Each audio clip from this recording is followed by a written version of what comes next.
I suspend business until the President arrives. Honorable members are requested to remain in their seats.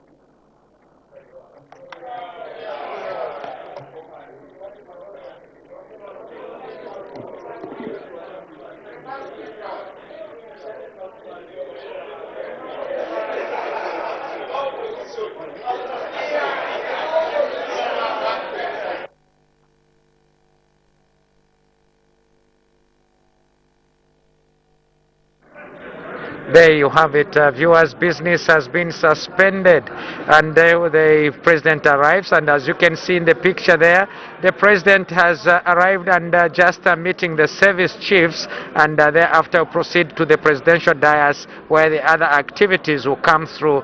This includes the guard of honor, and of course accompanied by the 21-gun salute. And after that, we expect the president to respect the guard of honor, accompanied by the march past and the fly past, and thereafter the Madam Speaker will receive the President at the foot of the buildings and proceed right to the House, and the President has arrived.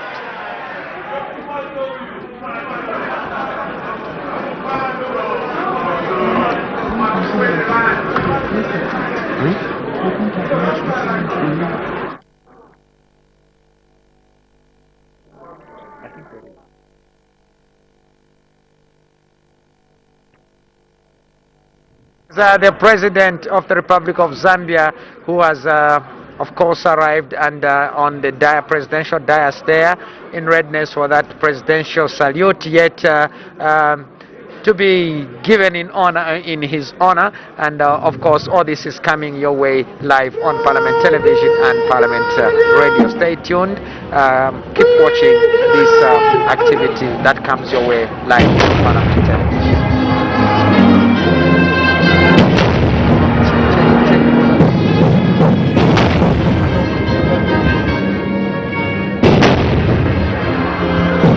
Supposed to be audio, right? Somebody pass like audio.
Bana maski.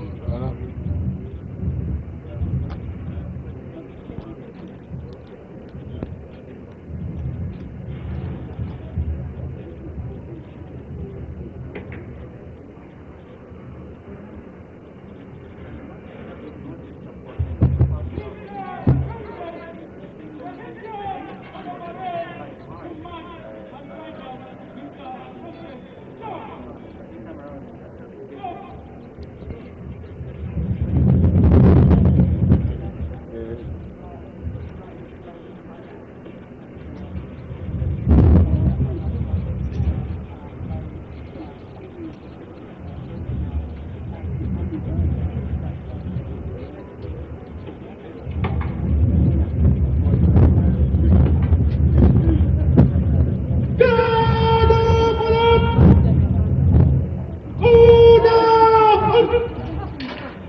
Right, that was Webson Mundia, also known as D Compound, welcoming Mr. President Hakainde Hichilema to the National Assembly for his first address to the House. And in that welcome, Mr. Mundia was urging the president to treat the Zambian people fairly and inclusively, and that is bridging the gaps between men, women, and children, and of course the differently abled people, and that goes without discrimination based on color, race, tribe, or status in society, but under the motto "One Zambia, One Nation."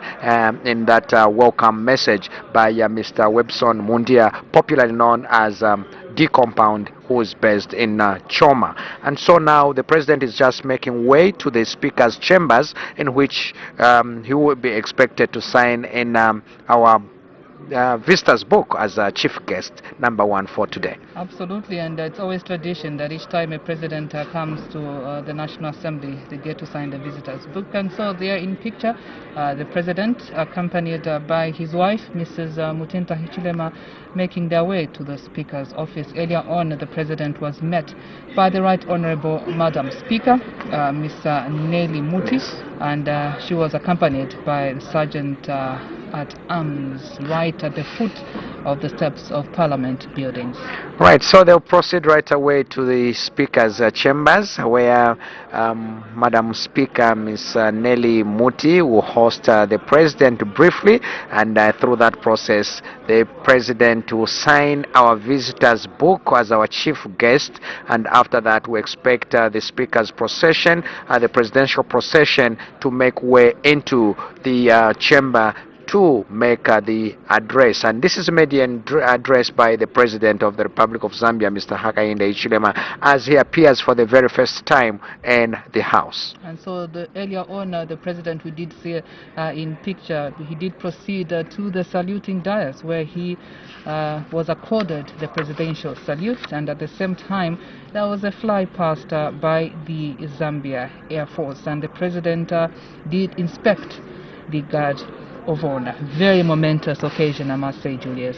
All right. So there you have it, the president making way into the speaker's chambers, and the rest of the people will remain outside waiting for the president to have just a brief interaction with the speaker and sign in the official visitor's book in the speaker's chambers, and after that the procession will make way. What you're seeing now in the picture is a full capacity of members of parliament seated in the house, but again, it's important to note, Claudette, that now it's not yet full capacity because we still have 2 vacancies on the nominated members, and one outstanding vacancy is the Kawumbo parliamentary constituency, which did not conduct an election on the 12th of August. Absolutely, and so earlier on we did see Her Honor, the Vice President, Mrs. Talena Lumango, indicating business for today, that the address to the House by the President of the Republic of Zambia, Mr. Hakainde Hichilema, and she didn't actually say that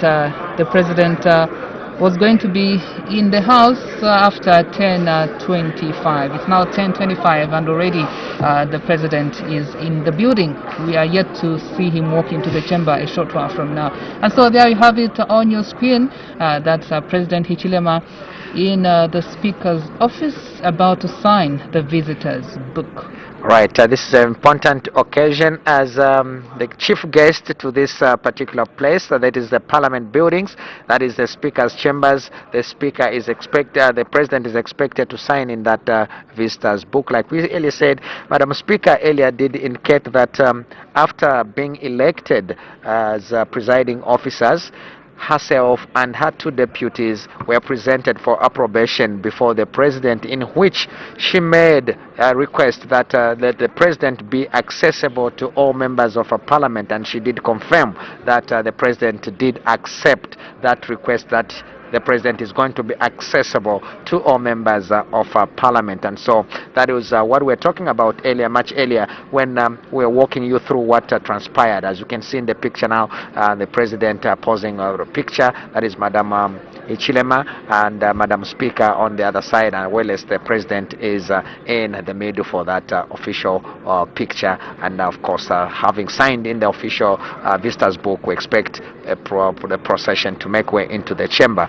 and thereafter we have the address. And so we are walking through, like we earlier stated, that after you elected your representatives, you sent them to Parliament, and Parliament lined up a program for members of Parliament, which began with registration of all members of Parliament, and then we had this vigorous orientation, Claudette, where members of Parliament were being oriented on what is expected of them, and just to put it to speed that they settle in quickly. Absolutely, and we did have heads of different departments here at the National Assembly who were just highlighting what each and every department actually does, and it was actually important for members of parliament to know exactly the departments that are here and you know what they do. It was also interesting to see the former Speaker of the National Assembly, Mr.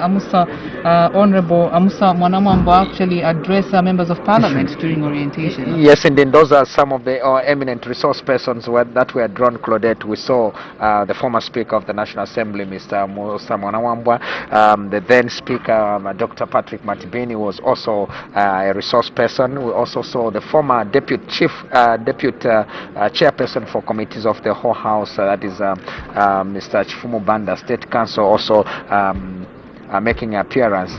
We also have a presentation from the Minister of Health. Absolutely, on COVID-19, which the world is grappling with. And so there you have it. That's President Hichilema about to append his signature and write something. It's the first time he's coming here as President of the Republic of Zambia.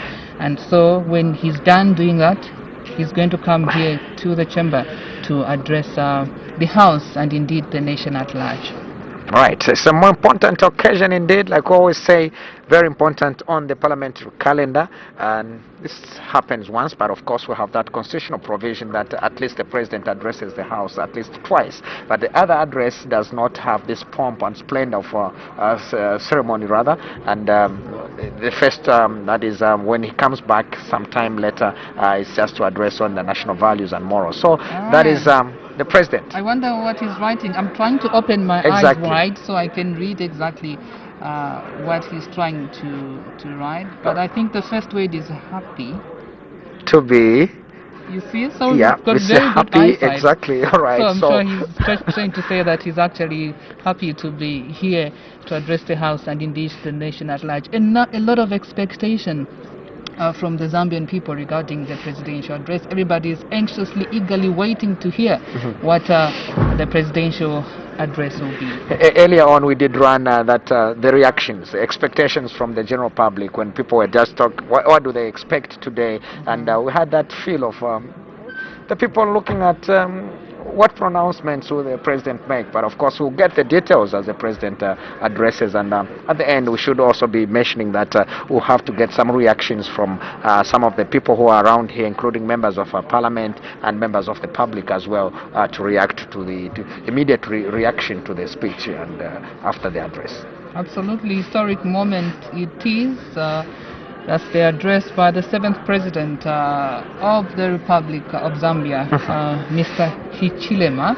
In case you've just tuned in, the President is already in the Parliament buildings. He was earlier received by the Speaker of the National Assembly, Honorable Muti, and the President is actually accompanied by his wife, Mrs. Mutinta Hichilema. Right now, he's in the Speaker's office signing the visitor's book, and when he's done doing that, we should be seeing him walk through to the chamber to address the House and the nation. All right, and when the President is just making way into the chamber, we expect a traditional drum known as Ngoma ya Bukali to herald the approach of the President and the Honorable Madam Speaker with the President's procession through the members' lobby on the left side and also the presidential chair. So we do expect that drum also to be just a beat and to just give that indication that the President is making way into the chamber.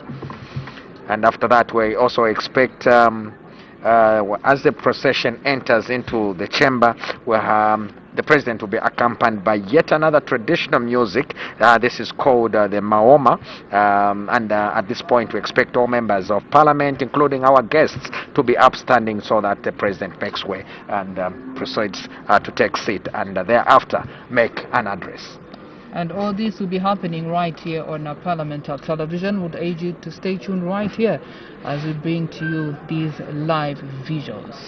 All right, and so there you have it. This is the 13th National Assembly, and this is the first session of the 13th National Assembly, and arising from the general election that we had on the 12th of August 2021, and now it has given birth to yet another assembly.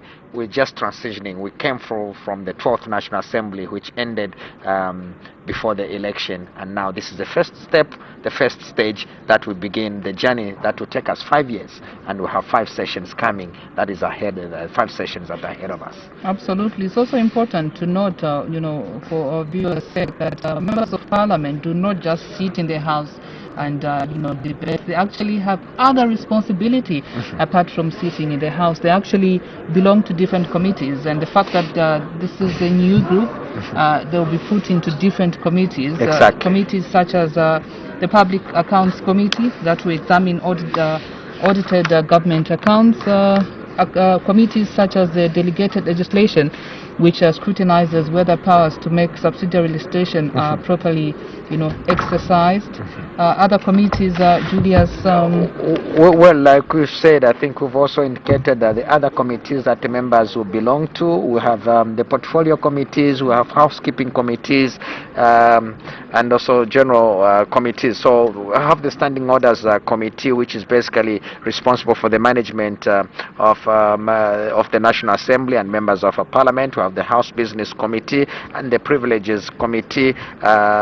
Also, we have the Parliamentary Reforms and Modernization Committee as well. And so those are the housekeeping committee. Then we have the General Purposes Committee that includes, as I was saying, the Public Accounts Committee, the Delegated Legislation and Government Assurances. We also have the Planning and Budget Committee, and thereafter now we have the portfolio committees that oversee the ministries and the quasi-ministries, but of course not in order of one ministry per committee, one committee per ministry, but the interrelated activities or functions of ministries are embedded in particular committees, and in that direction we have these portfolio committees. Absolutely. So there's a lot of work that the members of Parliament actually do here, and I remember during the registration exercise when speaking to some of them, they actually said they are looking forward to delivering to the promises that they made to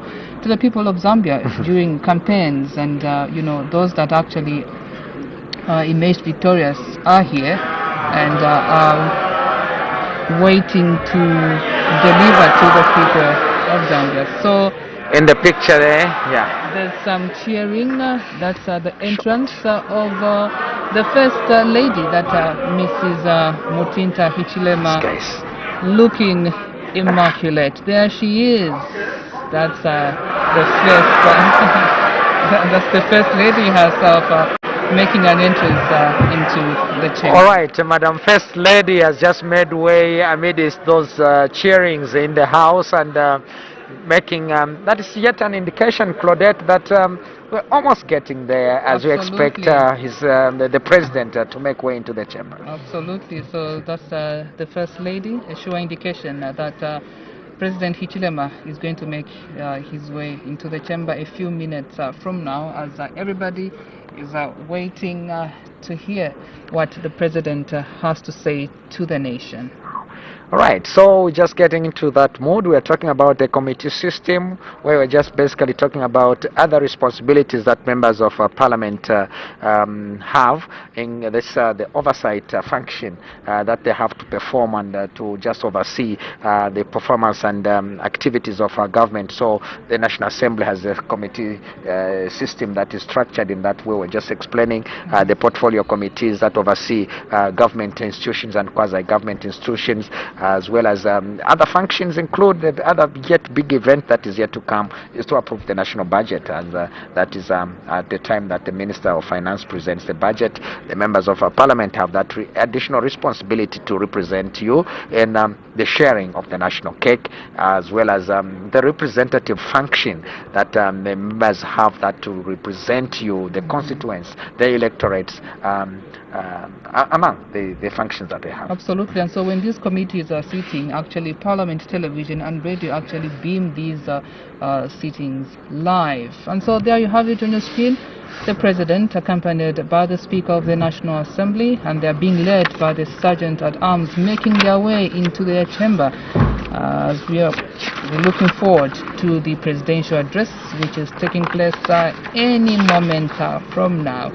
All right, and so as it stands now, we have the procession, the Mohammedans.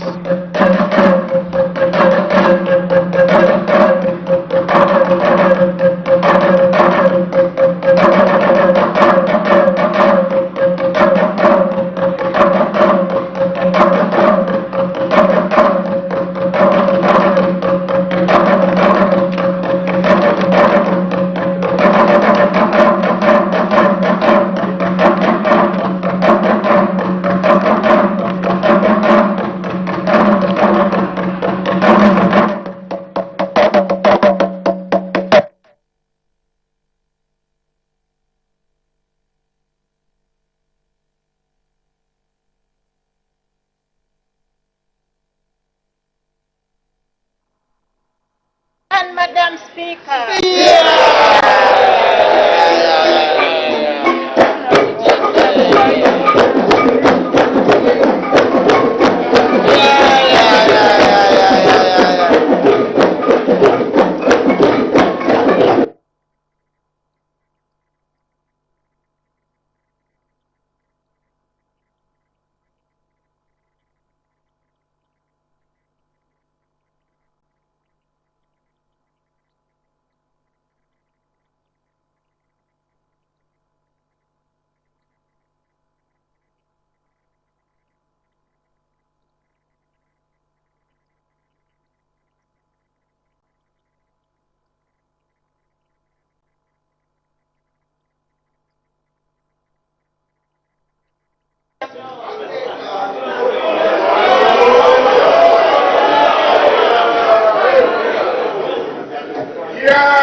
So we sit.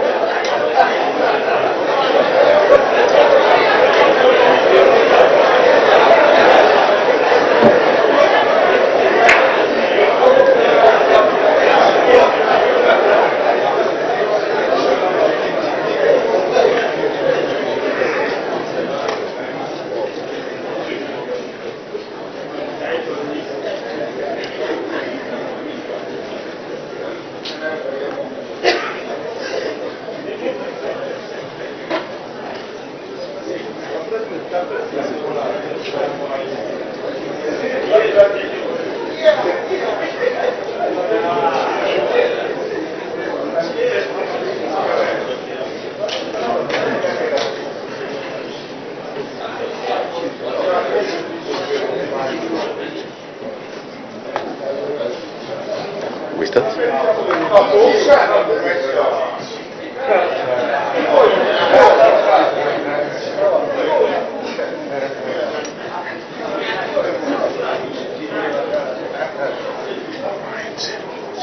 Start? Yes.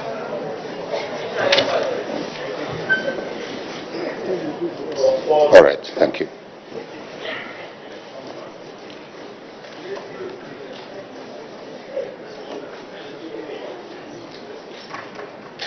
Thank you very much,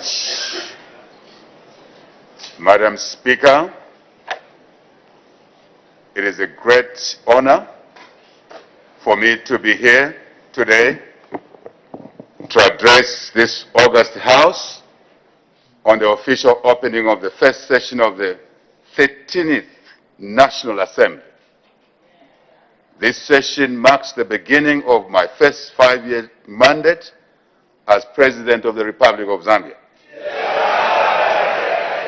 And I'm honored to be the first President to address this August House in the presence of the first female Speaker of the House. I thank the Almighty God for giving me and the United Party for National Development the opportunity to serve the people of this great country. My profound gratitude goes to the people of Zambia for the overwhelming election victory and trust in me as their president. I'm truly humbled by the responsibility that you, the Zambian people, have placed in our hands. We, in turn, shall serve you diligently and in accordance with your aspirations. Madam Speaker, on Thursday, 17th June this year, a dark cloud befell our country. We lost our gallant founding father and first president of this great nation, Dr. Kenneth David Kaunda. We are grateful for the immense contribution to the liberation struggle of not only our country, but also other countries in the region and beyond. We as a people will miss him, and shall forever be grateful to the Almighty God for giving us such a great son of Africa. Barely 3 days after the death of our founding father, we lost yet another gallant Zambian, our Chief Justice, her lordship, Mrs. Irene Chirwa Mambilima, who passed away on the 20th of June, 2021. We remember her valuable contribution to the judiciary and service to the nation. Additionally, our country endured further despair resulting from the COVID-19 pandemic, where many of our loved ones passed away as a result of this pandemic. It is therefore important that this August House observes a minute of silence in honor of our late luminaries and the citizens who succumbed to the coronavirus.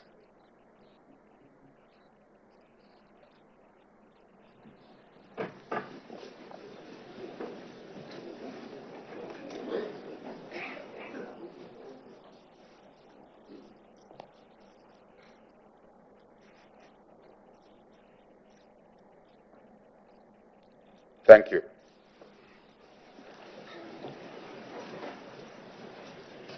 May their souls rest in eternal peace. Madam Speaker, allow me on this auspicious occasion to congratulate you and the two deputy speakers on your respective election to superintend the affairs of this August House. The responsibility placed on your shoulders is enormous. Our people expect you to discharge your duties with impartiality, dignity, and honor. And I'm confident that you will execute your duties diligently and maintain the decorum of this House. I also congratulate all of you, I mean all of you, the re-elected and newly elected members of Parliament, on your election to represent the people of Zambia. The people of Zambia. All of the people of Zambia. All of the people of Zambia are the ones you should represent, without exception. That's by way of emphasis. I equally congratulate you, honorable members, who have been nominated to this august House. All of you who have been nominated to this august House, you too are congratulated. The people of Zambia have placed great confidence in you. The people of Zambia voted for change. The people of Zambia voted for change. Our people must begin to enjoy the fruits of this change. Your presence in this House should therefore not be for personal gain. We must all preoccupy ourselves with a call to duty and selfless service for the betterment of our country. You are expected to represent them effectively in order to contribute towards improving their livelihoods. Let us work hard and deliver to our people's expectations all the time.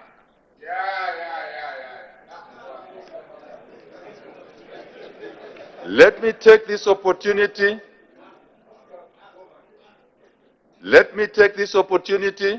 to pay tribute to the immediate past Speaker, Dr. Patrick Mativini, and the two former Deputy Speakers, Madam Catherine Namgala and Mr.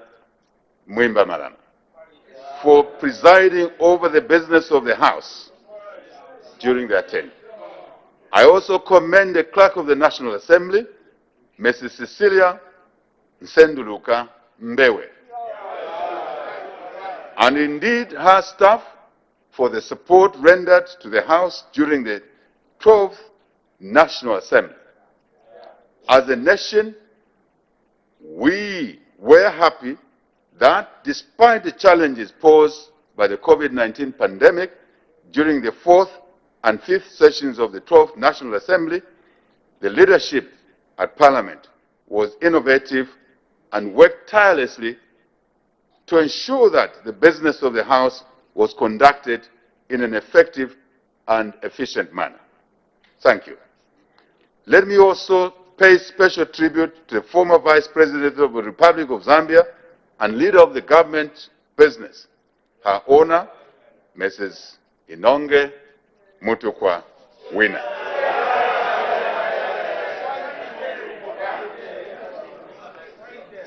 Her contribution to the successful conduct of business of the House will always be appreciated. I am confident that the new Vice President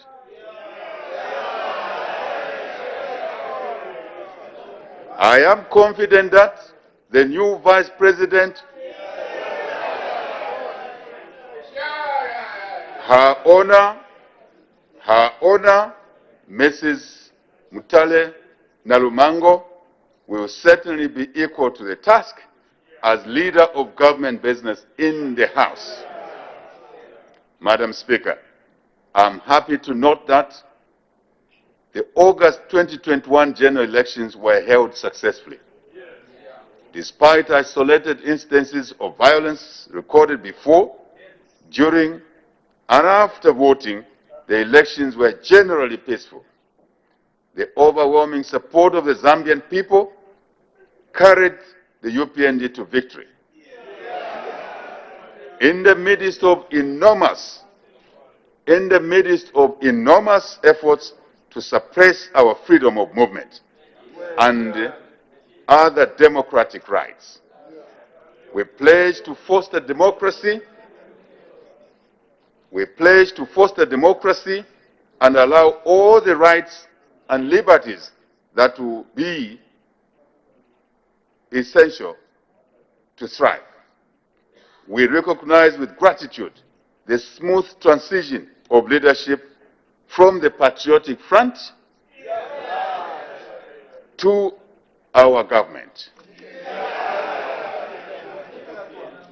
I thank my predecessor, His Excellency. I thank my predecessor, His Excellency, Mr. Edgar Chagwa Lungu, for facilitating a smooth transition. The African continent and the world at large hold Zambia in high esteem for the maturity of our democracy. As Zambians, we should be proud. As Zambians, we should be proud. I commend the electorate. I commend the electorate who exercise their civic duty to vote for leaders of their choice in a peaceful manner.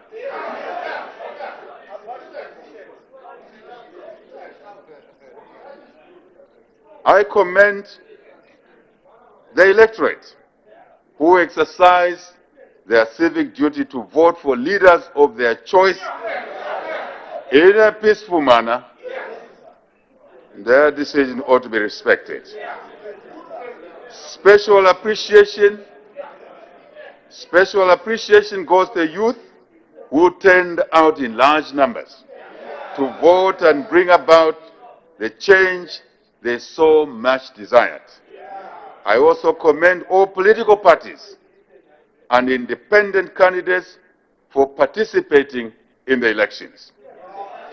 Allow me to also extend my commendations to the Electoral Commission of Zambia for ensuring that the elections were held in a conducive environment, especially amidst the COVID-19 pandemic.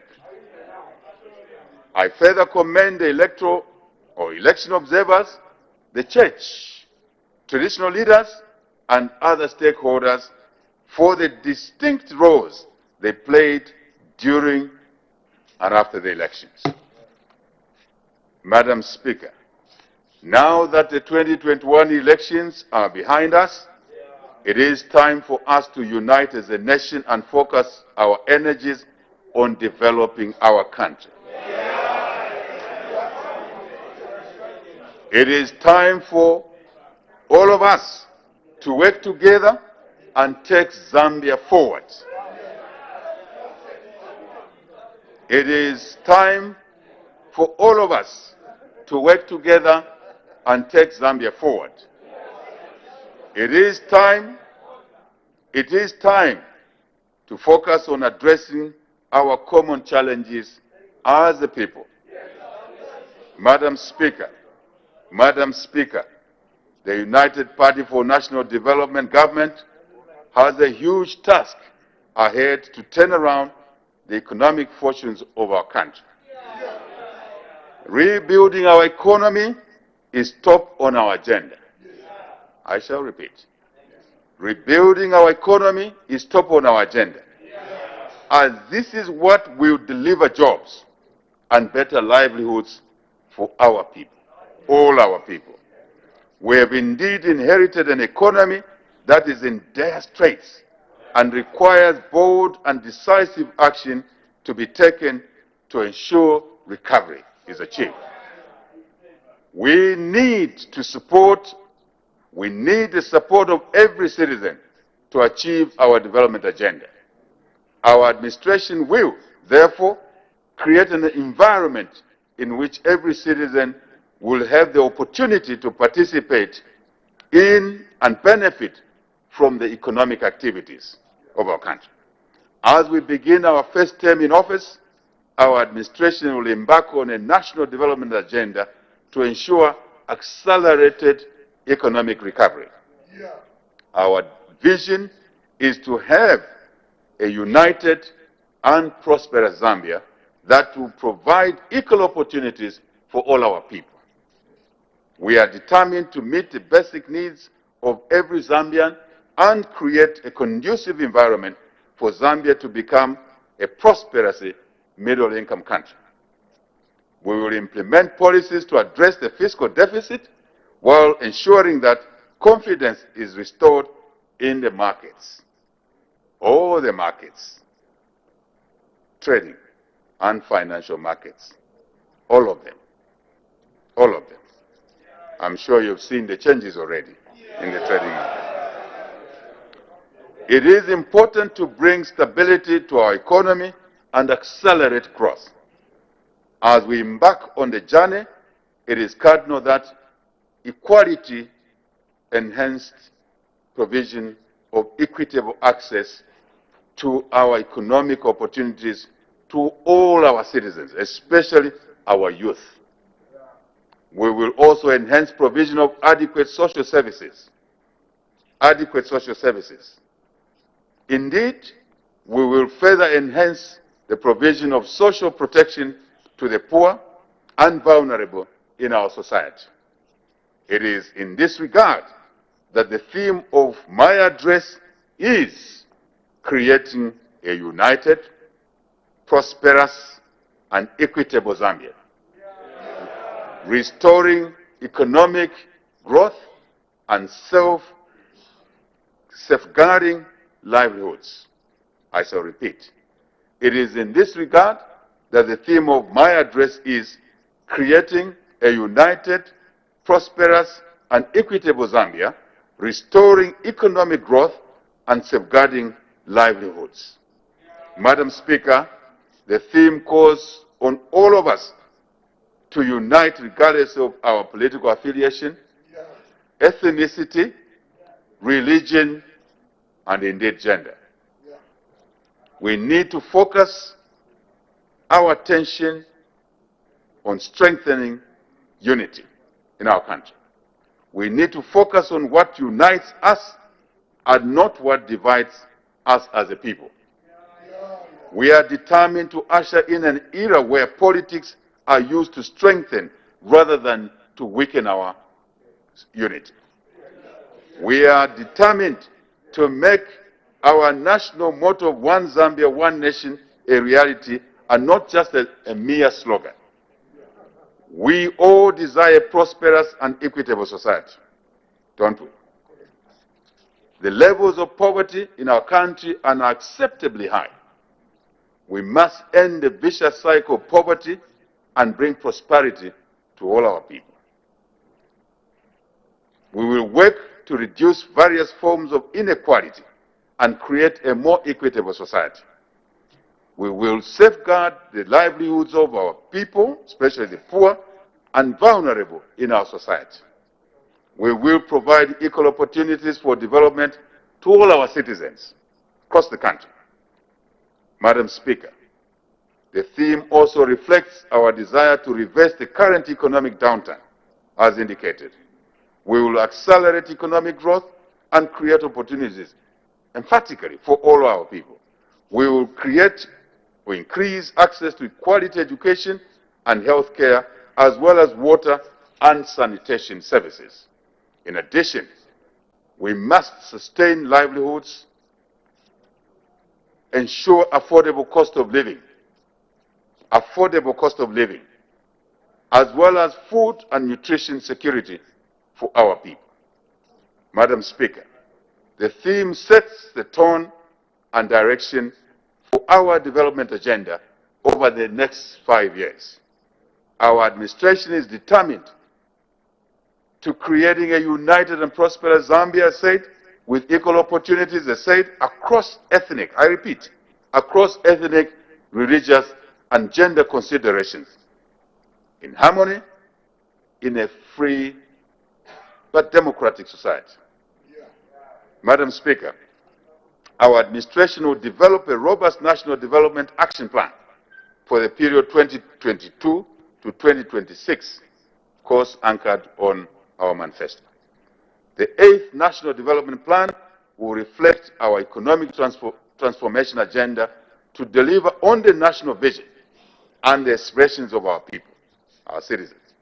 The focus on the transformation agenda will be on attaining outcomes beyond economic growth to include greater inclusion and poverty reduction.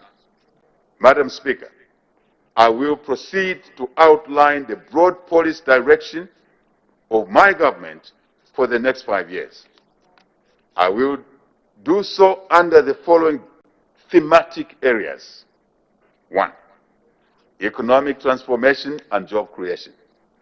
2. Human and social development. 3. Environmental sustainability. 4. Good governance, environment. Good governance, environment. Madam Speaker, Madam Speaker, Madam Speaker, economic transformation will be the overarching framework that will bring together interventions in the various sectors of the economy to create jobs and reduce poverty. To this end, government will implement policy measures to promote economic transformation at all times, particularly in the job-rich sectors of agriculture, mining, tourism, energy, commerce and industry, green economy, transport, as well as information and communication technology.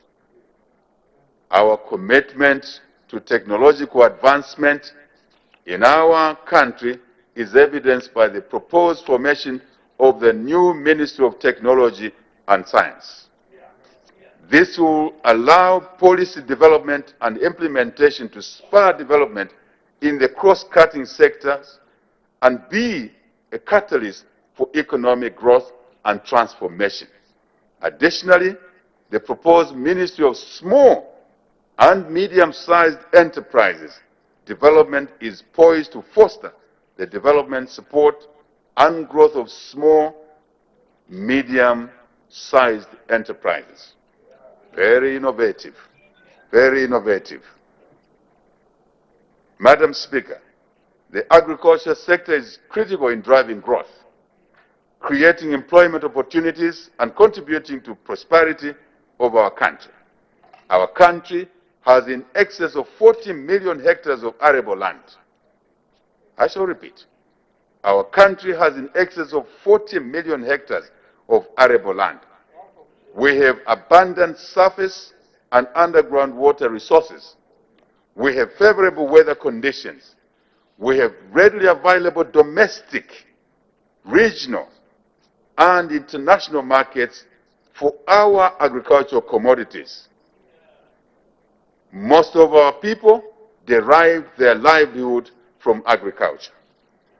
The agricultural sector is, however, characterized by low productivity levels, insufficient agricultural support infrastructure, inadequate delivery of extension services, and poor land husbandry practices. In addition, there is inadequate value addition, high cost of finance, and high dependence on one crop, in particular maize.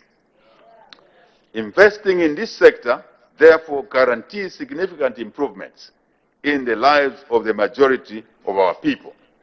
To this end, the government will implement a comprehensive agricultural transformation program with the aim of making the sector a viable commercial undertaking. It is only through agricultural transformation that we will end hunger and improve nutrition while accelerating economic growth. This will ultimately make our country food secure and a breadbasket for this region and beyond. Madam Speaker, we will restructure the sector to focus on activities and interventions that raise production and productivity in crops, livestock, and fisheries. We will create a conducive and stable environment, which is a critical precondition for agricultural transformation. Madam Speaker, to improve agricultural production, productivity, government will ensure access to affordable agricultural inputs, such as fertilizer, chemicals, pesticides, and others. This will be achieved through the redesigning of the Farmer Input Support Program to transform it into a more cost-effective and sustainable intervention. This will promote cost efficiency and enhance private sector participation in the sector. We will partner with the private sector and establish agro-input manufacturing industries to produce these inputs for our farmers. This will promote a strong agro-dealer network across the country. We will create opportunities for small, large businesses in the production of agro-inputs. Madam Speaker, our administration will also promote crop diversification away from maize alone by supporting production of a wider range of cereal crops, legumes, fruit trees, roots, tubers, oil crops, as well as fiber crops. This will be achieved through improved extension services, mechanization, irrigation, value addition, and improved market access, as said already. This will result in enhanced national food and nutrition security, as well as increased incomes for all our farmers across the country. Madam Speaker, to promote and increase livestock production, government will focus on stocking and restocking, artificial insemination, as well as enhanced disease surveillance and control programs. Government will also facilitate research in animal breeding, disease prevention, and in nutrition. Further, livestock market promotion and value addition will be given priority. We will also support the construction and rehabilitation of livestock infrastructure, such as laboratories, service centers, breeding centers across the country. Madam Speaker, aquaculture is another area of potential to provide opportunities for our people to venture in and improve their livelihoods. Luapula, others. Madam Speaker, aquaculture is critical. In this regard, we will promote the expansion and the intensification of fish farming across the country, especially among women and our youth. We will also promote production of fingerlings, as well as establishment of hatcheries in the country to facilitate the growth of the aquaculture industry. This will not only improve the livelihoods of our people, but also meet the growing demand of fish in our country. Madam Speaker,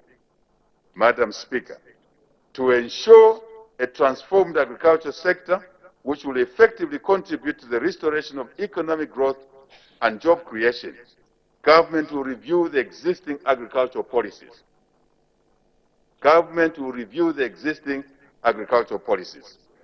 We want to enhance production and productivity.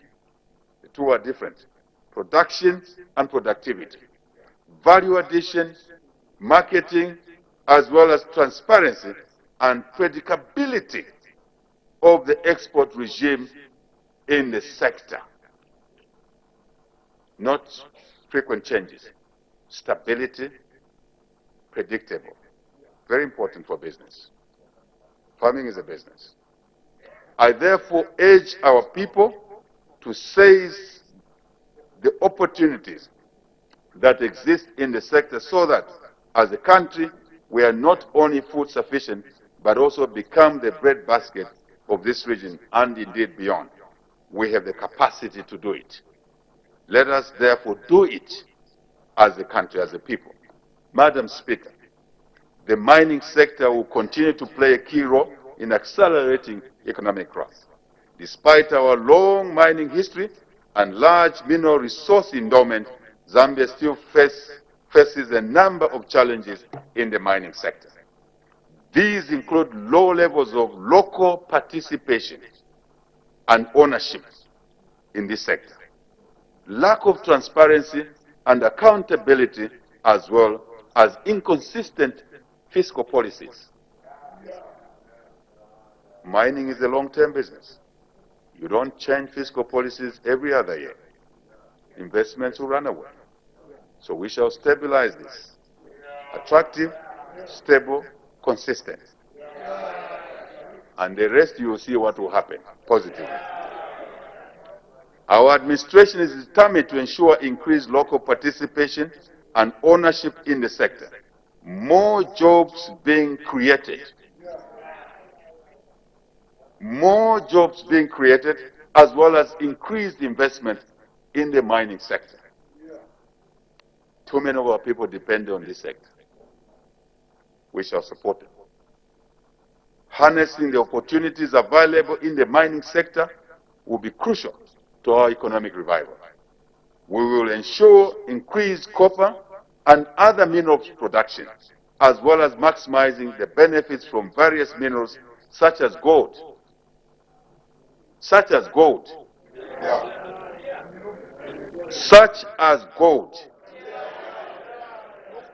Cobalt, manganese, among others. We will also promote further exploration as well as value addition. In this regard, we will offer appropriate incentives in this sector. We want to position the country to be a leading manufacturer of mineral value-added products such as electro cables. Some of you remember Zamefa. Such as electro cables and copper-based accessories to meet the growing demand of such products. Very important. This will translate into more employment opportunities for our people, especially the youth. We will also increase earnings from exports of value-added products and ultimately enhance provision of public services to our people. Madam Speaker, to ensure predictability and sustained investments in the sector, government, in consultation with stakeholders, will review the mining tax policy framework, as indicated. Government, in consultation with stakeholders, will review the mining policy framework. This is aimed at introducing a stable mining tax regime necessary to increase investment in the sector. We will ensure that our people receive their fair share from our mineral wealth, not to be observers, not to be symbolic observers. Further, to enhance operations in the sector, government will review the existing institutional framework. With these measures in place and increased participation of our people, the mining sector is poised to contribute more towards restoring economic growth and improving the livelihoods for our people across the country. Madam Speaker, our country is endowed with abundant natural beauty, coupled with a rich cultural heritage. We have unique and pristine tourism sites that must be harnessed to benefit all our people. To this effect, our government will prioritize tourism as one of the key sectors for restoring economic growth, creating jobs, and reducing poverty. The potential of the tourism sector has, however, not been fully exploited. We all know that. The sector is characterized by fewer foreign visitors, shorter length of stay. In the industry, we call it bed nights, shorter bed nights, and a low number of domestic tourists. In the recent past, the sector has been severely affected, negatively of course, by the coronavirus pandemic. To reposition the sector amid the COVID COVID-19 pandemic, our administration will put in place a robust program to facilitate a quick recovery in the sector. In the next 5 years, our administration will focus on attracting international tourists while promoting domestic tourism for enhanced sector resilience. Very important. We will put in place a robust tourism marketing strategy that will package a diversified range of tourism products such as traditional ceremonies, visual arts, culture, and heritage sites. We will also reduce the cost of doing business in the sector and some negative perceptions in the sector. I shall repeat. We will also reduce the cost of doing business and some negative perceptions in the sector, such as perceived to be a yellow fever country when we have no yellow fever. We shall remove that. Thank you. Madam Speaker, with your indulgence. Further, we will open up areas of great potential, such as the northern circuit, to enhance inflows. We will construct and upgrade roads as well as airstrips and airports to tourism sites to improve accessibility. Very important. These interventions, among others, will not only make Zambia a tourism destination of choice, but also contribute to restoring economic growth in the country. I therefore urge players in the sector to continue being creative and innovative in designing and packaging tourism products. I also call upon Zambians to take advantage of the numerous tourism sites across the country and participate in local tourism. Madam Speaker, energy is an important driving force for development and a key enabler for productivity and industrial growth in our economy.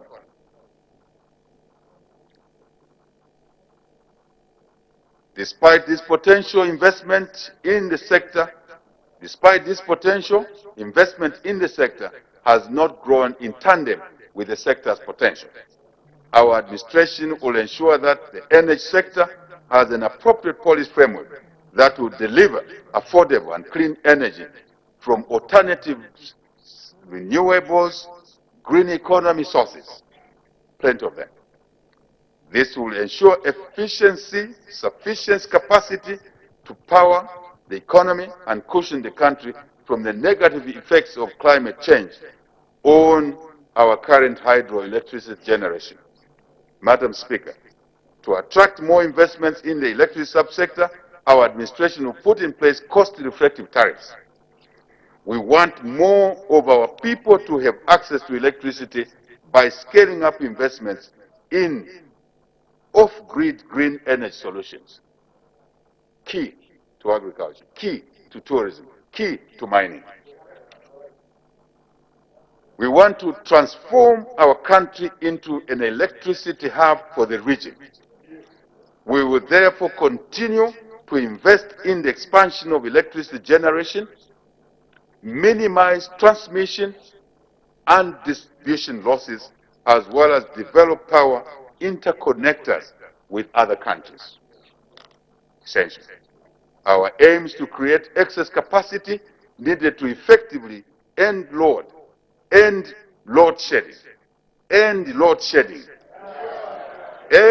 shedding with surplus power export. Madam Speaker,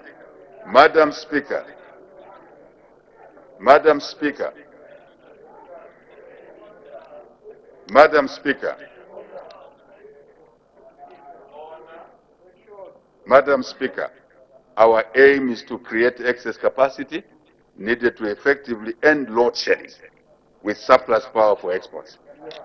Madam Speaker, to improve operations, efficiency, and financial sustainability of the National Power Utility Company, ZESCO Limited, our administration will implement structural and financial reforms in that country, in that company.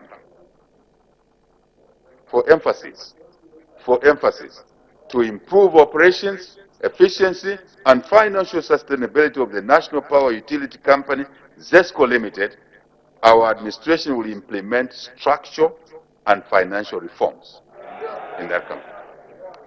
Madam Speaker, with regard to the petroleum subsector, we will guarantee security of supply of petroleum products. In addition, government will undertake reforms in the fuel supply chain to reduce the landed cost of petroleum products.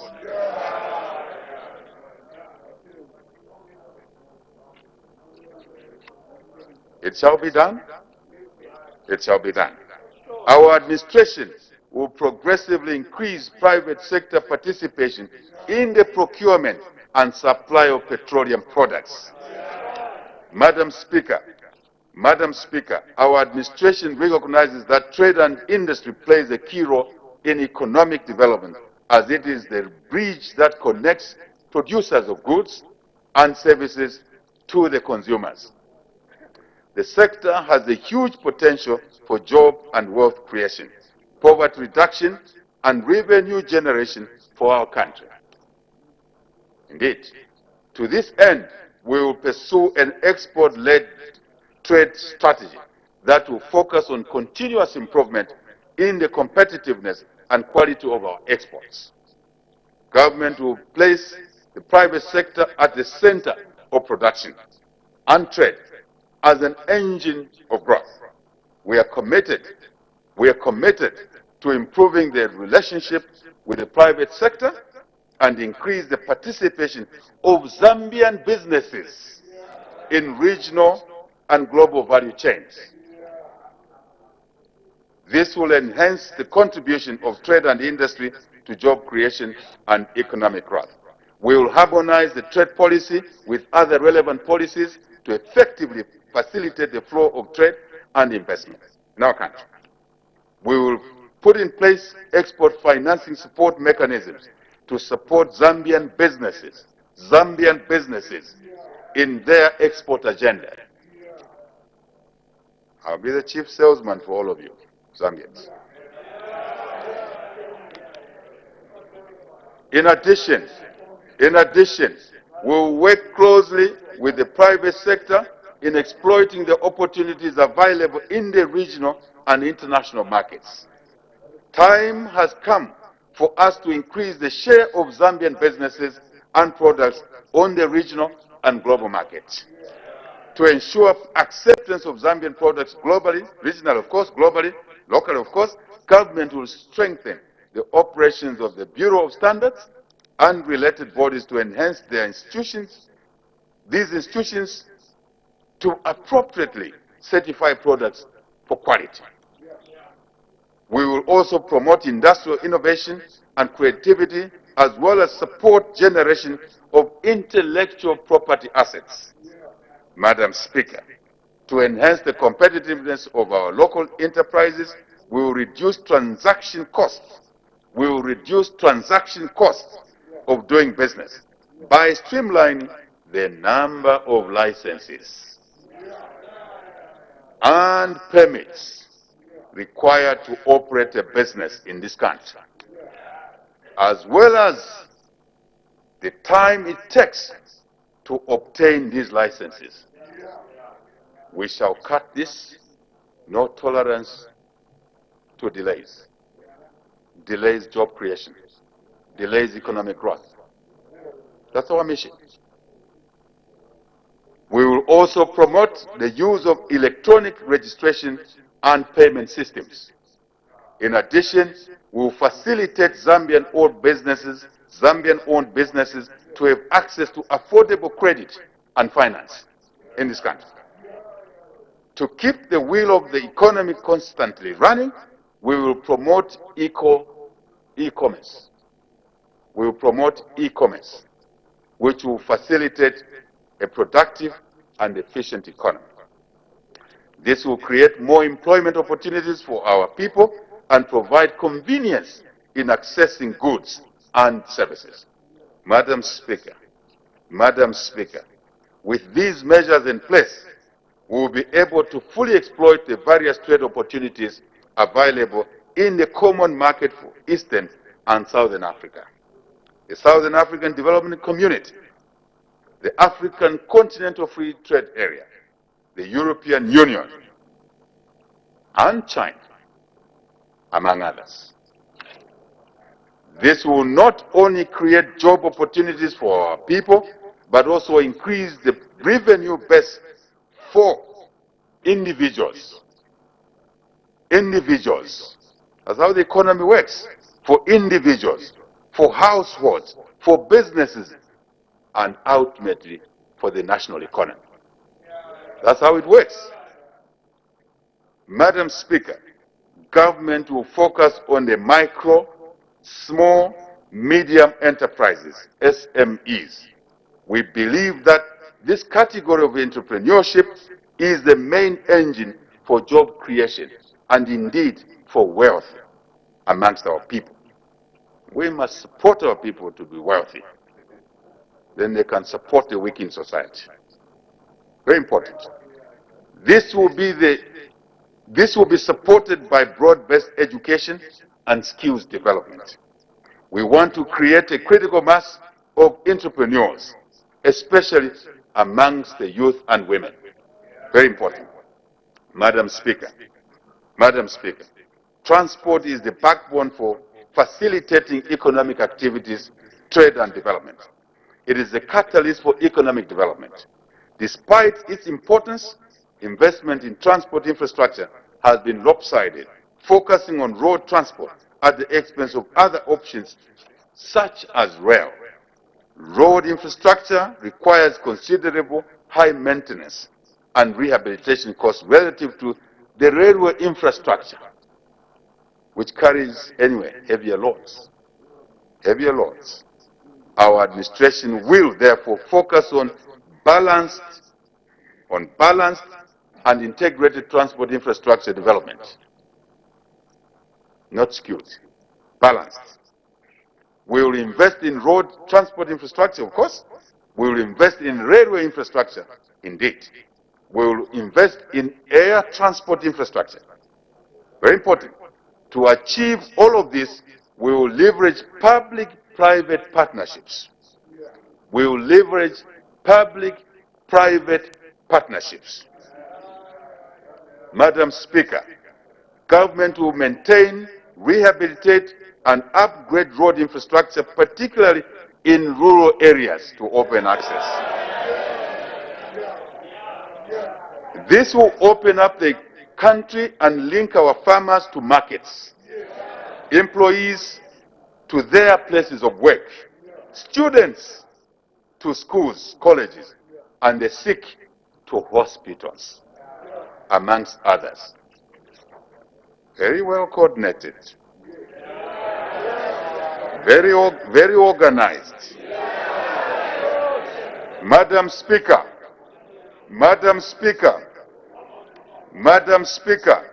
recognizing the importance of the railway subsector, as said already, economic development, government is committed to developing the subsector to provide for a cost-effective and efficient means of transportation of bulk cargo. This is particularly important in view of our country's position as a land-linked country, not landlocked. Different perceptions. Madam Speaker, with regard to the air transport subsector, we will facilitate the modernization, integration, commercialization of airports to maximize returns on investment. Maximize returns on investment. Always doing projects at the right cost, right value, timely delivery, all the time. No corruption in this sector. Zero. These measures will transform Zambia into a regional hub for road, rail, and air transports. We are capable. We will do it. Madam Speaker, government recognizes the critical role that the digital and knowledge economy plays in enhancing productivity across all sectors of our economy. Digital transformation affects every aspect of human, social, political, and economic activities. It also presents huge opportunities for the developing countries, especially those that seek to industrialize, like our own country, Zambia. To harness this potential, we will mainstream. To harness this potential, we will mainstream digital revolution in our national programs in order to tap into the talents and creativity of Zambians, especially the young Zambians, the youth. We can all see the transformation brought about by digital revolution in the provision of goods and services. This is particularly the case in sectors such as finance, agriculture, tourism, manufacturing, information, wholesale and retail trade. We will exploit the increased use of digital platforms and delivery channels, such as automated teller machines, points of sale, and mobile money services, which have also enhanced financial inclusion, bringing the unbanked into the banking system. Very important.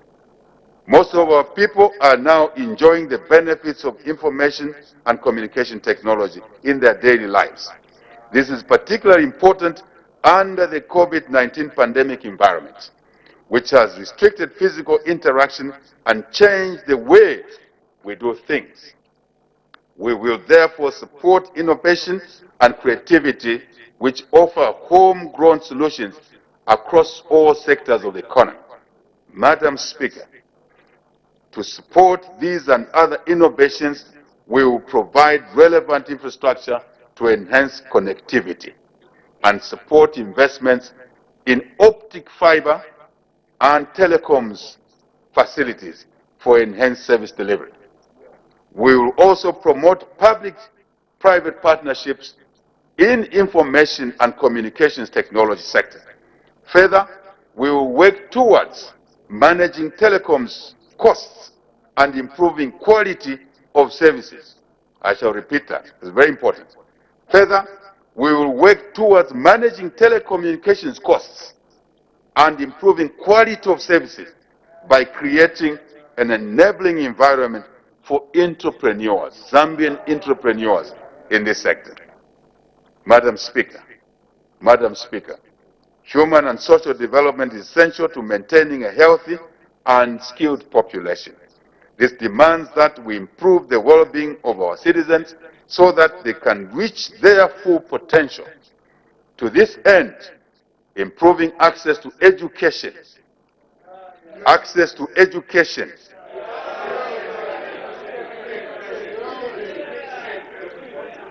I shall repeat, to this end, improving access to education, health, social protection, as well as water and sanitation services will be a preoccupation of our government in the next 5 years. To realize this aspiration, government will foster accelerated social transformation through the empowerment of our citizens. We will invest in the social sector so that our citizenry is skilled. Madam Speaker, we will invest in the social sector so that our citizenry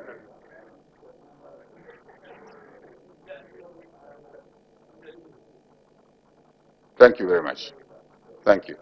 We will invest in the social sector so that our citizenry is skilled, healthy, and empowered to participate in the socio-economic transformation agenda for the Zambia that we design. Madam Speaker, education, science, and skills development are cardinal to the attainment of our socio-economic development agenda. In the case of our country, Zambia, our education system at all levels of learning has deteriorated over the years.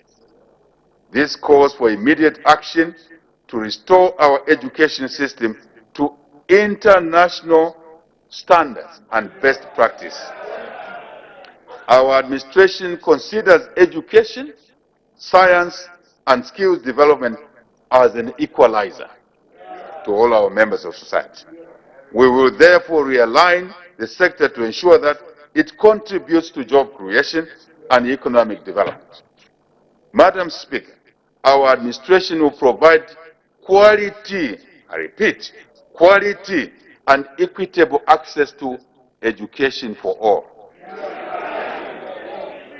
We will also ensure that the girl child has an equal opportunity to access education by addressing the challenges faced by female learners. And there are many challenges.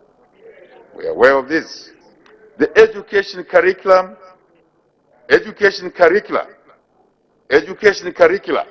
will be reviewed to ensure that it is in line with the required artisan skills and our development aspirations and goals of our country.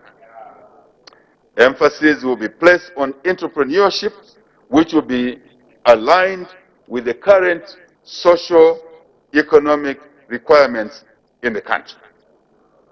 We want to produce graduates with the ability to contribute to innovations to industry, create jobs and wealth.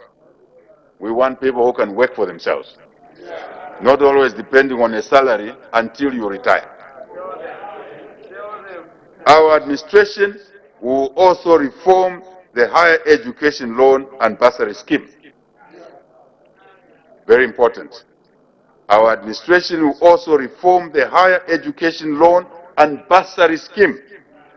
The reform is aimed at ensuring that learners who have potential to excel, especially the girl child, but are unable to afford to pay school or university fees, are supported.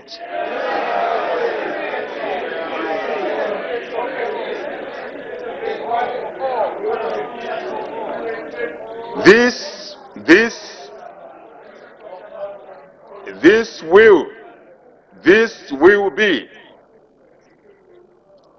Madam Speaker, I'm using English.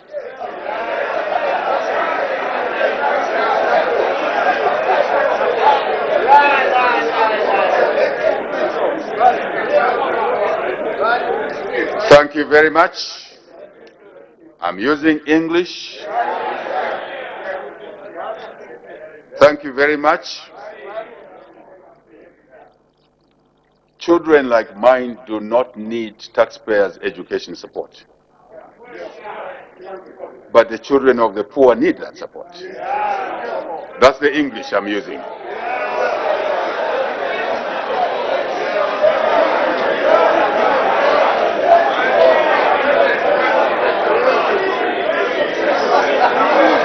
Madam Speaker,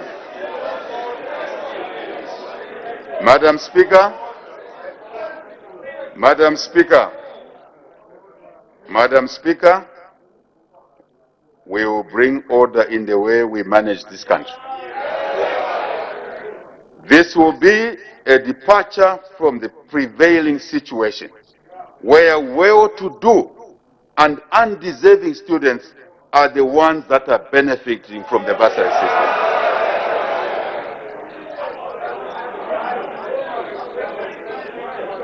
Under the new system, every deserving student, under the new system, every deserving student will be offered an opportunity to education. Even when they may be from low financial communities or families. To further improve the quality of education, we will recruit and deploy teachers equitably to all schools across the country. Madam Speaker, in our endeavor to develop new technologies relevant for our country, government will facilitate investment in research and development. We will also place a premium on science and technology to promote innovation and contribute to sustainable development. We will increase investment in science, research, and technology, of course. Government will also encourage investment from the private sector in science, research, and technology. Madam Speaker, let me challenge our scientists, our engineers, and there are some in this House, to research and research institutions and universities to rise to the occasion and begin to explore possibilities of developing vaccines, medicines, and appropriate technologies to respond to current and emerging issues in our country. We should not sit idle and merely wait for solutions from developed countries when we have the capacity to develop our own solutions. Our own solutions. Let us make a difference. Madam Speaker, investment in health is key to attaining a healthy and productive population. Health is not only a social determinant, but an economic commodity to enhance human development. Very important. Very important. Madam Speaker, health is not only a social determinant, but an economic commodity to enhance human development. There are, however, inequalities in health service delivery in our country, especially between rural and urban areas. This calls for institutional and system strengthening to ensure that health security for all our people is achieved in the nation. Our administration will enhance health care financing to improve the quality of health service delivery to our people. We will also ensure that rural and urban communities are involved in the planning and delivery of health services as closer to our people as possible. This will be achieved through the adoption of a balanced approach between preventive community public health and primary health care on one hand, and secondary level health care on the other. In addition, we will secure the supply chain for medicines and medical supplies. We will also undertake recruitment and deployment of skilled human resources for all our health facilities across the country. In addition, we will provide health facilities with modern equipment and adopt a systematic approach to health infrastructure. No point building a clinic when there's no nurse and doctor there. It doesn't deliver health services. We'll address all of those inadequacies. Our administration will equally pay particular attention to address non-communicable diseases through health promotion and the adoption of healthier lifestyles amongst our population. Madam Speaker, poverty levels among our people remain unacceptably high. Income, gender, as well as rural and urban inequalities continue to exist. Notwithstanding the numerous existing social protection programs implemented by previous administrations, the programs have been marred with several challenges. These include poor targeting of beneficiaries, political interference, and shortcomings in delivery mechanisms. Going forward, Madam Speaker, our administration will streamline the delivery of existing social protection programs to ensure that they are effective, efficient, and work for the people, not for the administrators.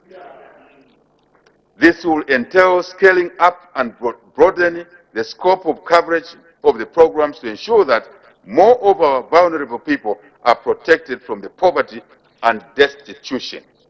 Madam Speaker, a premium will also be placed on empowering our women and young people through empowerment and livelihood programs in this area. We will also devote our efforts in providing skills training for self-employment, as well as increasing access to credit, coupled with financial literacy. Financial literacy. Very important. To this end, women empowerment will be an important strategy for overcoming poverty, marginalization, and other social ills in our communities. Government will therefore accelerate the implementation of programs aimed at promoting participation of women in economic programs. Livelihoods interventions will be important.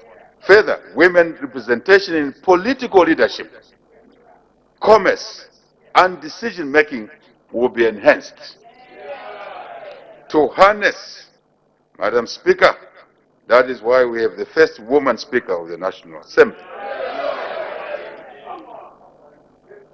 To harness the potential of our youthful population towards national development, government will create opportunities for jobs and wealth creation. This will be complemented by changing the mindset and culture of our young people so that they appreciate their value and attain their fullest potential. We want our youth to refrain from engaging in unproductive activities. We will also upscale resource mobilization to sustain the youth empowerment programs. Sustain the youth empowerment programs. So they will be in continuity, not start-stop. In addition, we will create specific preferential public procurement programs targeting the purchase of goods and services from our youth, from our women enterprises. Madam Speaker, to reduce the socio-economic disparities amongst the urban and rural regions of our country, this administration will ensure that resources and opportunities are provided equitably across the country. Equitably across the country, not lopsided, across the country, based on need and economic potential of all our regions in our country. This will guarantee that all parts and regions of the country benefit from the economic and natural resource endowment at our disposal. To achieve this, our administration will implement deliberate policies to exploit the resource endowment for each and all of our regions. Madam Speaker, our administration recognizes that the water and sanitation sector is key in the development agenda of this country. We are committed to improving water resource management as well as water supply and sanitation for socio-economic development. To this effect, government will accelerate the construction of dams,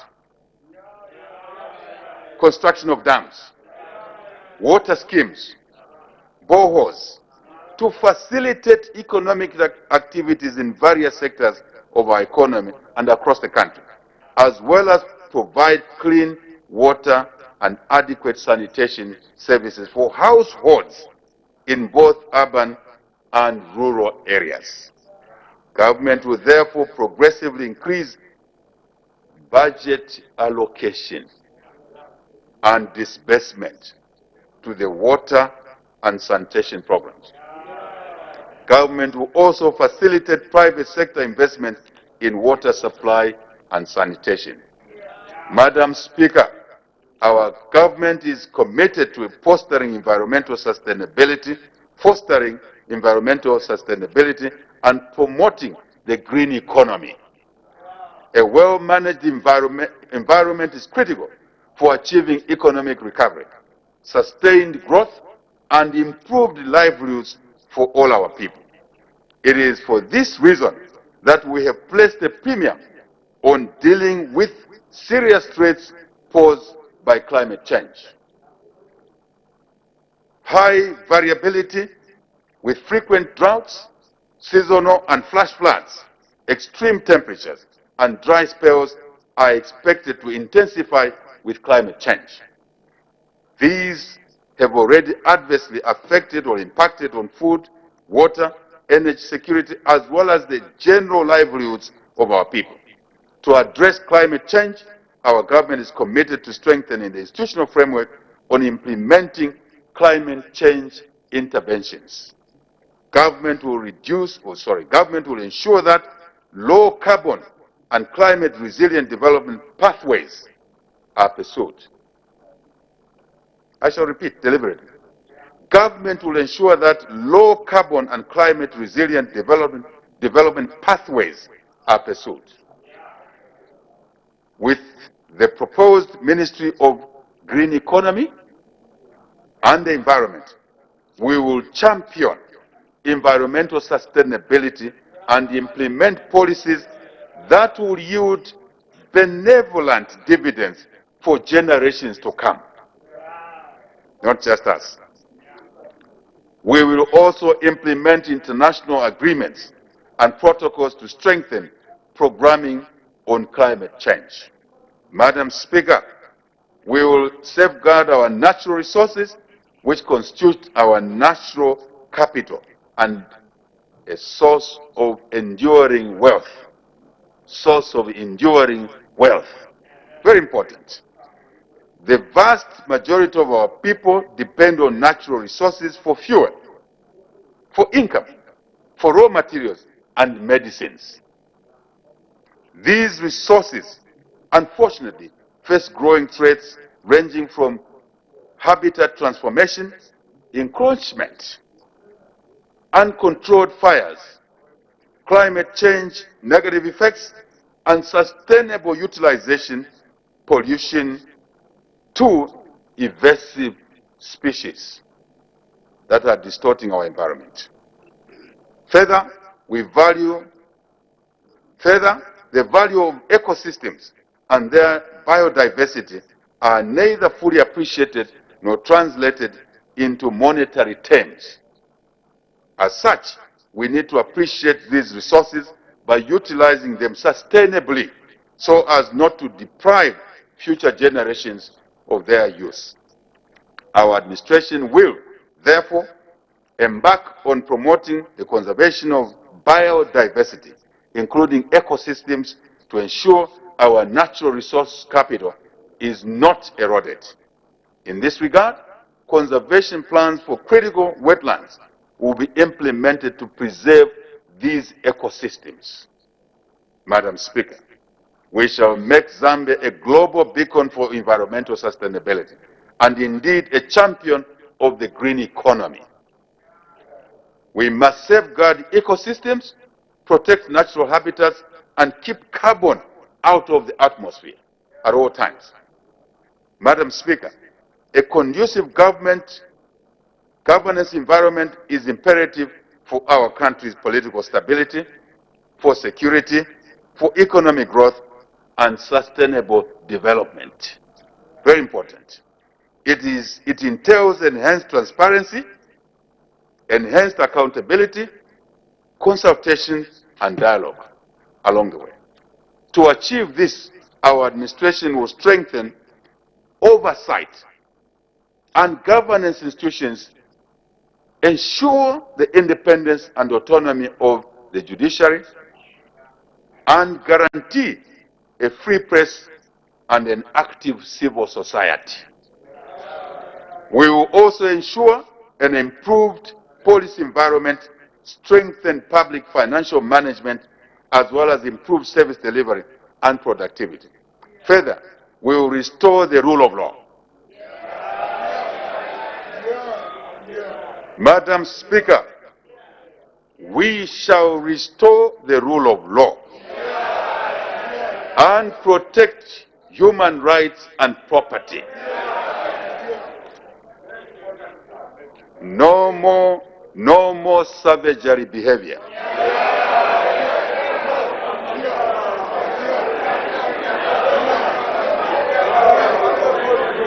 Madam Speaker, Madam Speaker, Madam Speaker, Madam Speaker, we will restore the rule of law. We will protect human rights and property.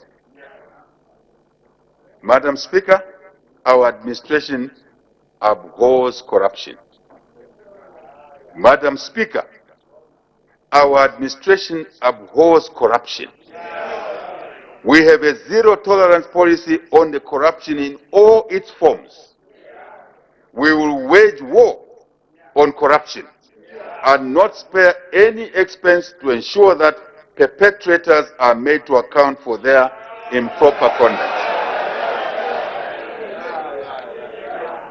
There will be no sacred cows in the fight against corruption, past, present, and future.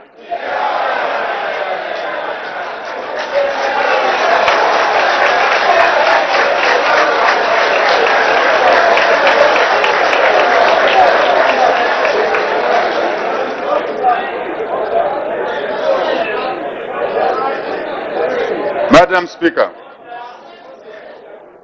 Madam Speaker, Madam Speaker, we will increase the benefits of being honest.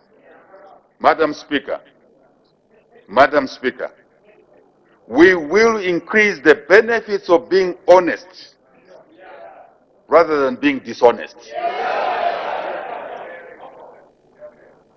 I shall repeat.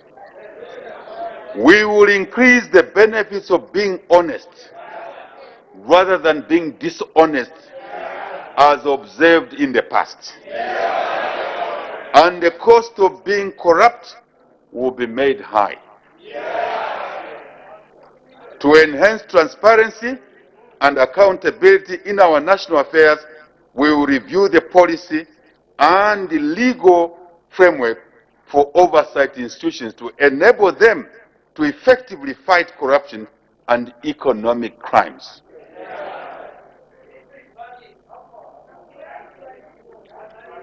I hope there will be no misunderstanding after today's speech. We will increase funding and enhance operational independence of our oversight institutions. For clarity, we will not use our political hand in the fight against corruption, but a professional fight anchored on the legal mandate given to oversight institutions. So no complaints going forward. No complaints. Yes. Madam Speaker, we will increase funding and enhance operational independence of oversight institutions. Further, we will introduce specialized fast-track stolen assets recovery mechanisms.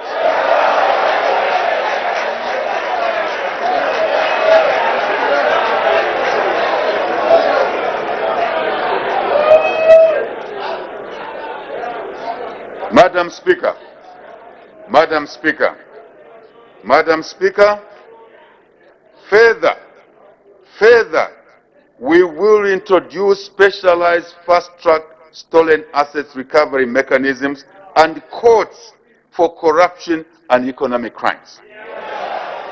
We will also enact legislation where it's weak on ethics and integrity for improved transparency and accountability. Madam Speaker, part of our progressive transformation agenda will be to include decentralization and devolution of various central government functions to the provinces, Madam Speaker, to the districts, to the constituencies. That will be supported with resource allocation to these areas. This will include public procurement, resource allocation, and management that will be better managed at the local level with appreciation for local opportunities, priorities, and challenges.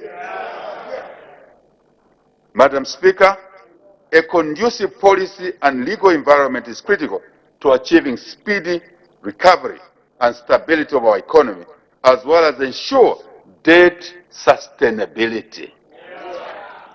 It is not at the moment. To this effect, our administration will implement tax revenue administration reforms to facilitate a predictable tax environment and enhance revenue collections at all levels of government, including local government. We will broaden the tax base for revenue collection and lower the individual tax burden. Madam Speaker, to address the existing challenges in our pension system, we will undertake comprehensive reforms in pension fund management and administration.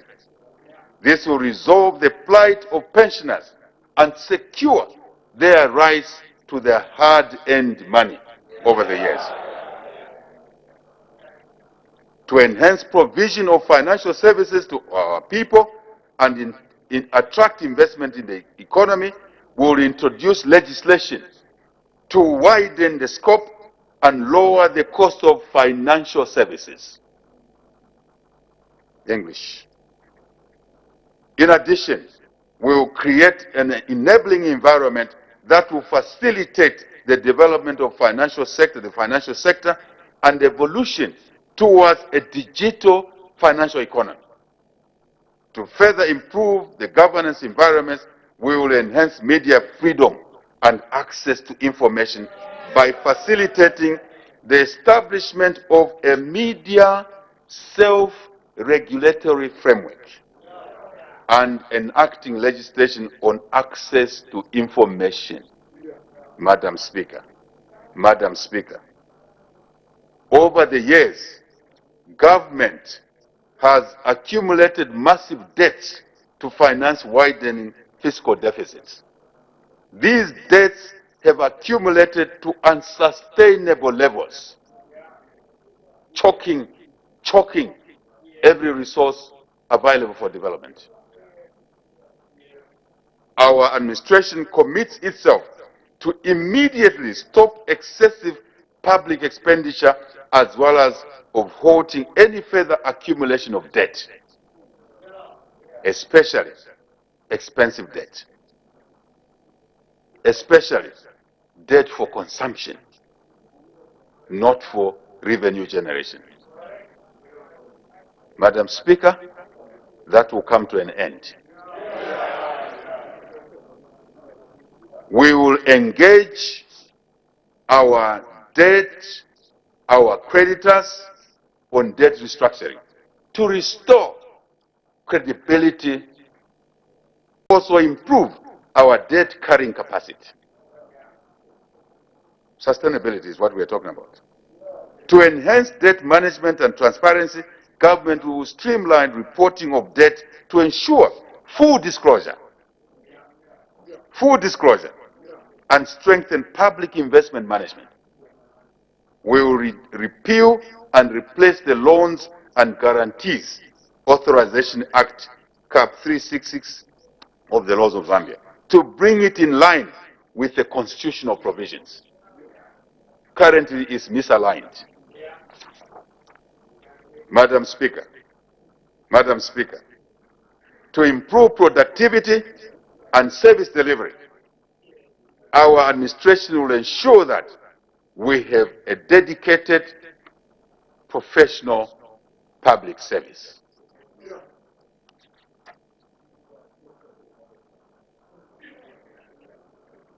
To this effect, we will depoliticize appointments and promotions and improve leadership and management competencies in the public sector.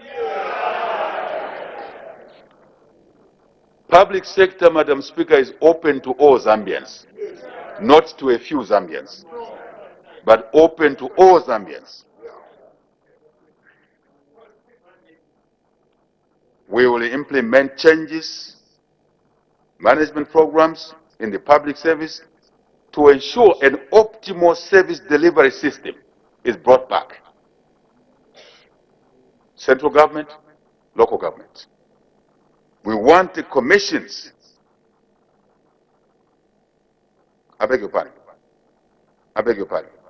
In addition, we will reform the service commissions to enhance their independence and professionalism. We want the commissions to protect the public service from unwarranted political interference in line with their mandate. We will ensure that the merit principle, Madam Speaker, we will ensure that the merit principle is strictly adhered to in appointments and placements of staff in these sectors, knowing that we are all Zambians. We have an equal stake to this country. All Zambians. God placed us in this society equally, equitably. No one is senior to another.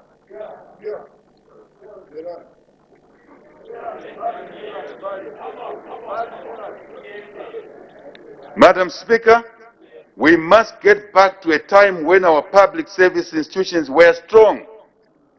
We must regain public confidence, which we have lost over the years. We are also committed to actualizing our national aspirations for a decentralized government system as enshrined in our Constitution. Government will therefore accelerate the implementation of decentralization of functions from central government to the local government authorities with matching resources but also accountability. We will strengthen the capacity of our local authorities to enable them to collect their revenues and deliver public service to our people in an effective and efficient manner. No cadre will collect revenue that should be collected by.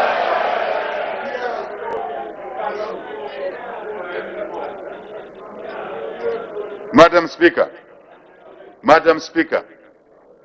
no cadre from any political party will be allowed, as it was in the past, to collect revenue that must be collected by the local authorities or central government. Madam Speaker, our administration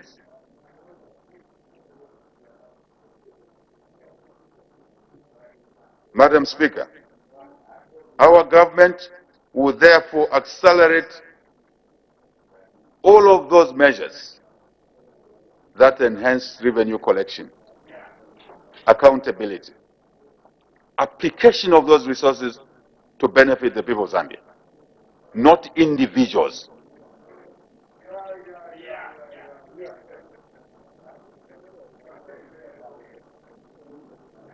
We will strengthen the capacity of our local authorities to enable them collect their revenues and deliver, I'm repeating, deliver services to our people in an effective and efficient manner. Clean toilets in the markets, water, garbage collection, paying salaries, awarding trading licenses on time. That's where jobs will come from. Madam Speaker, our administration will enhance access to justice, ensure strict adherence to the rule of law, as I said already, and upholding human rights. Very important for development. A free mind is an effective mind. We will safeguard the rights of our people and protect their property. I'm repeating. To this effect, we will strengthen and modernize our institutions of governance to guarantee security, fundamental human rights, civil liberties, and quick dispensation of justice. Madam Speaker, the separation of powers among the three arms of government is essential to the upholding of the Constitution and the rule of law. In this regard, our administration will strengthen and preserve the integrity of the principle of separation of powers among the executive, the legislature, and the judiciary as provided for in our Constitution. With respect to the constitutional reforms, your government will complete the constitutional reform agenda anchored on a broad-based consensus among all our people. Not a section of our people, but among all our people. Further, we will revive the process of expanding the Bill of Rights to integrate economic, social, and cultural rights.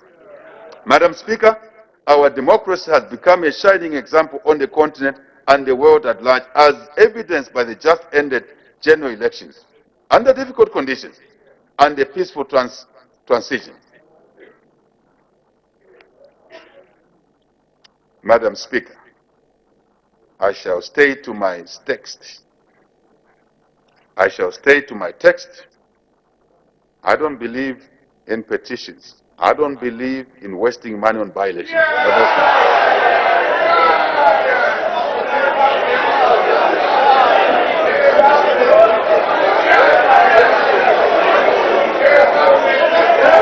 Madam Speaker,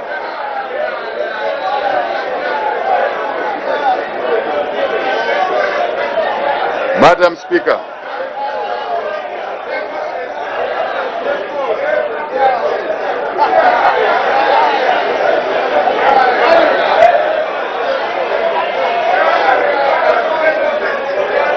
Madam Speaker, I beg to move. Madam Speaker, I beg to move. I beg to move. I say so because that's my belief. I'm a believer in prudence, but I'm a believer in the rule of law as well.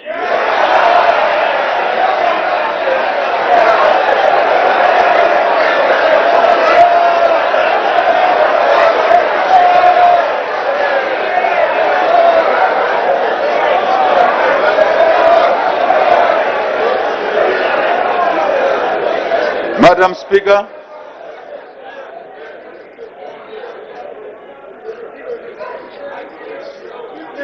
Madam Speaker, Madam Speaker, our democracy has become a shining example. I've said it.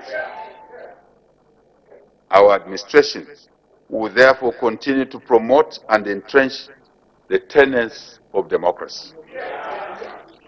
At all times, the tenets of democracy. To further strengthen our democracy, we will implement electoral reforms to strengthen the independence of the Electoral Commission of Zambia. We will also reform the Public Order Act to facilitate its fair application and prevent the abuse of the past that we have seen. Madam Speaker, with respect to international cooperation and foreign relations, Zambia will effectively engage in bilateral, regional, and international levels to maximize benefits that accrue to our people and our country in the process of engagement. To this effect, our government will pursue economic diplomacy, trade and investment. That's the road we shall walk on.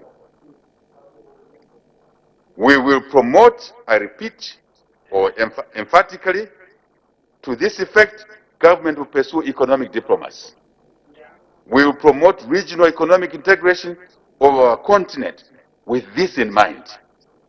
We will promote peaceful resolution of conflicts. We will ensure effective participation and representation of our citizens and other African nationals in the multilateral agencies. This is important, Madam Speaker. I'm well traveled, and I find Zambians are not there in these institutions. So, we will ensure effective participation and representation of our citizens and other African nationals in multilateral agencies. We will create a professional foreign service to ensure effective representation of the country's interests in all our foreign missions. Even the staff quality that will be going there will reflect this principle. Madam Speaker, adherence to national values and principles does not only promote nationalism, patriotism. Peace is important. Unity among our people here at home. Unity and mutual respect Madam Speaker, I work to your instructions. Ethnic degradation which we experienced, children observed in this House, in the last Parliament, should not happen again.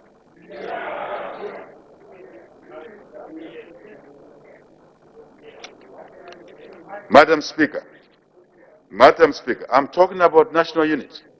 I'm talking about mutual respect. I'm talking about avoiding degradation of one against another, based on God's choice of who was born where. We saw it in this House, and it became normal. It will not be. We have no oversight over Parliament, but it's an appeal to the people of Zambia, especially members of Parliament, to be examples of mutual respect.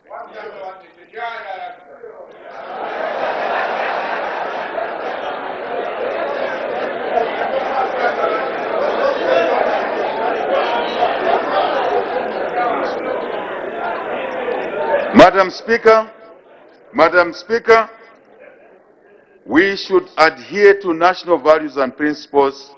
We must be nationalistic, we must be patriotic, we must have mutual respect, we must promote peace and unity among our people, but also create a positive influence on work ethics and productivity. In addition, adherence to our national values and principles will create a conducive environment to attract investments that lead to higher growth and employment opportunities for all our citizens. Efforts towards entrenchment of our national values and principles will therefore continue going forward. We want every Zambian to be an embodiment of our national values and principles. Every Zambian. We will make the national motto of one Zambia, one nation, once more a reality. Not symbolism, but a reality. Madam Speaker, we recognize the important role that our traditional leaders, the church and civil society play in the governance and development of our nation.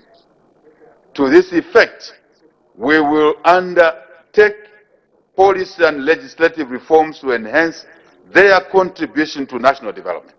Madam Speaker, to begin to actualize the policy measures I have outlined above under the thematic areas of economic transformation and job creation, human and social development, environmental sustainability, and good governance environment, the Minister of Finance will soon be presenting the 2022 national budget to this August House.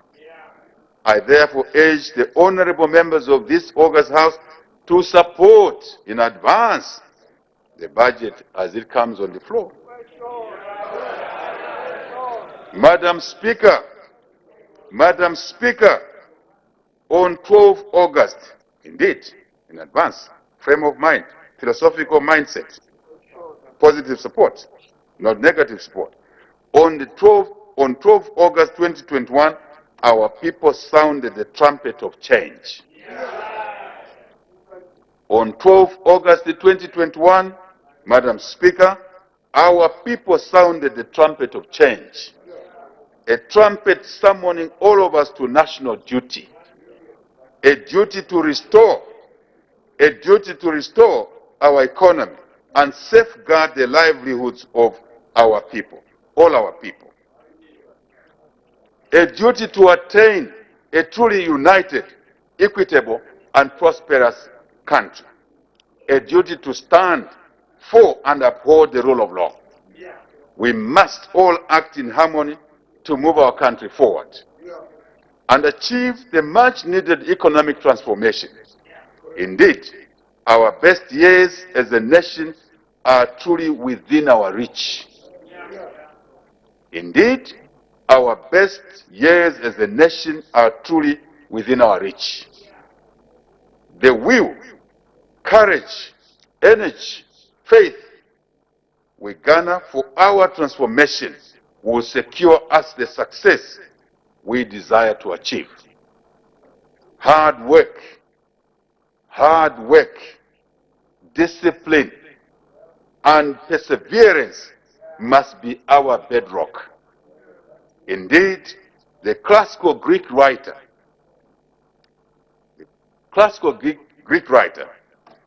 Euripides, was right when he said, and I quote, "Much effort, much prosperity."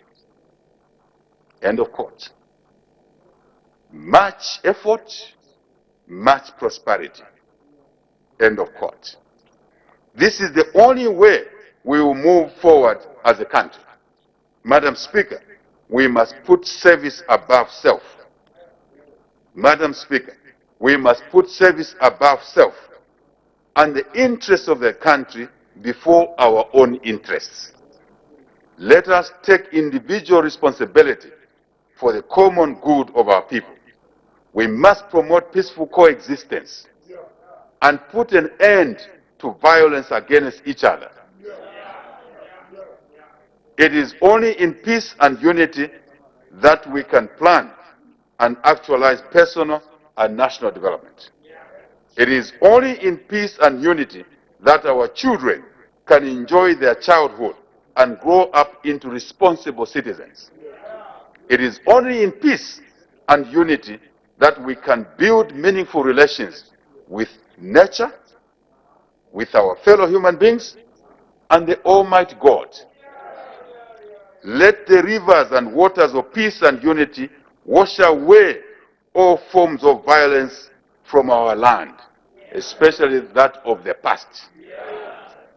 This is what our founding father, Dr. Kenneth David Kaunda, overwhelmingly demonstrated over the years. When we work to the best of our ability, our dreams become a reality. When we work together, Madam Speaker,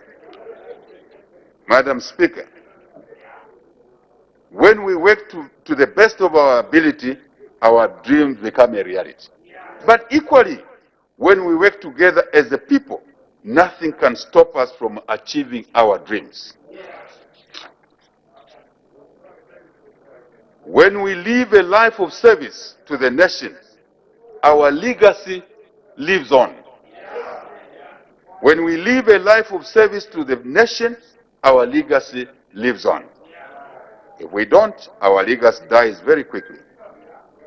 Let us emulate Dr. Kaunda and work hard to make Zambia a better place for all. This is possible, and together we will make Zambia a better place for all. Let us create a united, prosperous, and equitable Zambia.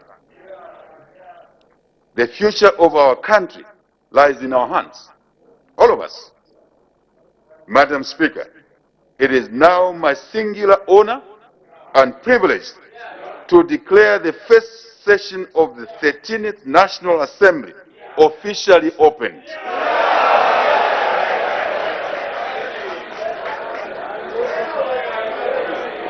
I beg to move, Madam Speaker. May God bless us all and continue to keep us safe. May God bless the works of our hands. May God bless our Christian nation, Zambia. Madam Speaker, I thank you.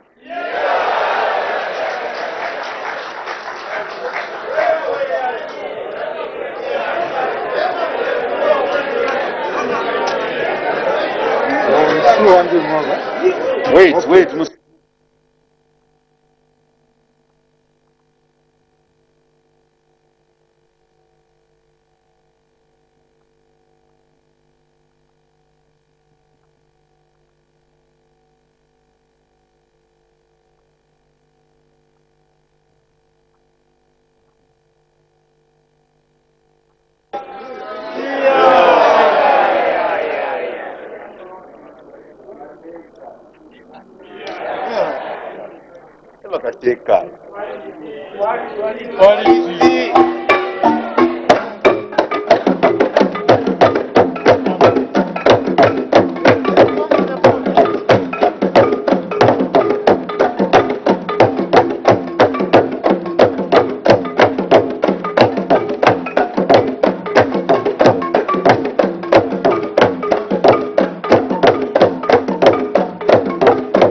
There you have it. The President of the Republic of Zambia, Mr. Hakainde Hichilema, has just addressed the first session of the 13th National Assembly under the theme Creating a United, Prosperous, Equitable Zambia, Restoring Economic Growth and Safeguarding Livelihoods.